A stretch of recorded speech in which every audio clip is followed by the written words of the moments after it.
Hola, ¿cómo están? Bueno, siempre existe la pregunta de cuál es el estado de cuero, cuál es el estado seco, cuál es el estado de bizcocho. Bueno, cuando uno modela algo, eso se llama la pieza en el estado fresco, que uno puede hacer así y le puede variar la forma.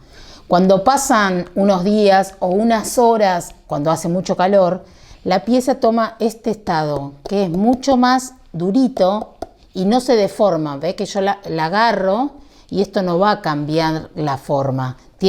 La puedo poner parada, la puedo poner acostada y no va a cambiar la forma. Pero no está seca. Yo puedo calarla, puedo esgrafiarla, puedo bruñirla, ¿sí? Pero no le puedo cambiar la forma porque ya se secó un poco. Está en estado de cuero. Cuando pasaron más días, la pieza toma este color, que es distinto a este. Acá está gris, acá está casi blanco, o un gris más blancuzco. Acá está la pieza seca. Yo la puedo lijar, si no la lijé antes, y la puedo mandar al horno.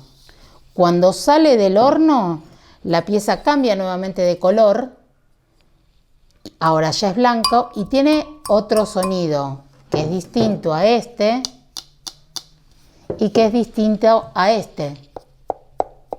¿Por qué se le llama estado de cuero a este? Porque tiene sonido a cuero, que son todos distintos. Y luego de este va el esmalte nuevamente al horno y tenemos la pieza lista. Bueno, espero que les haya sido útil y cualquier cosa me dejan en los comentarios abajo.